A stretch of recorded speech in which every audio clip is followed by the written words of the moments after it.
প্রথমবারের মতো বাংলাদেশে আসছেন পবিত্র কাবা শরীফের সাবেক ইমাম ডক্টর শায়েখ হাসান বিন আব্দুল হামিদ বুখারী। জানা গেছে 16 জানুয়ারি ঢাকায় পৌঁছাবেন তিনি। আন্তর্জাতিক কিরাত সংস্থা বাংলাদেশের মহাসচিব শায়েখ সাদ সাইফুল্লাহ মাদানী বিষয়টি নিশ্চিত করেছেন। তিনি জানান, সফরের প্রথম দিন 17 জানুয়ারি ফেনীতে জুমার নামাজের ইমামতি করবেন ডক্টর বুখারী। জুমার নামাজের পর তিনি হেলিকপ্টার যোগে ঢাকায় ফিরে আসবেন। জাতীয় মসজিদ বাইতুল মোকাররমে অনুষ্ঠিত আন্তর্জাতিক সম্মেলনে অংশগ্রহণ করবেন। সেই সাথে জাতীয় মসজিদে মাগরিবের নামাজের ইমামতি করবেন। বিস্তারিত থাকছে প্রতিবেদনে। ডক্টর শায়েখ হাসান বিন আব্দুল হামিদ বুখারী একজন প্রখ্যাত ইসলামিক স্কলার, যিনি কাবা শরীফের ইমাম ও খতিব হিসেবে দায়িত্ব পালন করেছেন।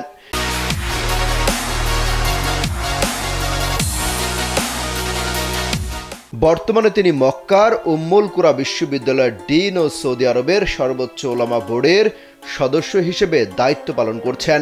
তিনি হাদিস ও ইসলামিক ফিকহের উপর গভীর জ্ঞান রাখেন। আন্তর্জাতিক পরিমণ্ডলে তার বক্তৃতা ও লেখালেখির জন্য সুপরিচিতি আছে।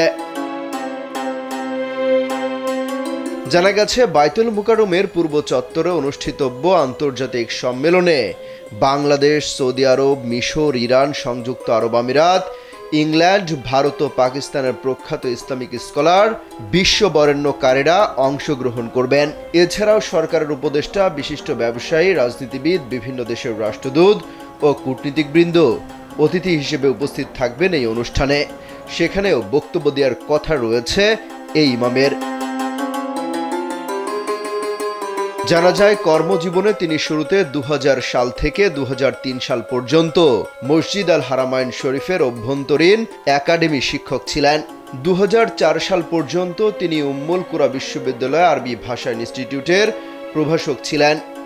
এরপর তিনি 2008 সাল 2015 সালে দুবার উন্মুক্ত বিশ্ববিদ্যালয় সরকারি শিক্ষক হিসেবে কর্মরত ছিলেন।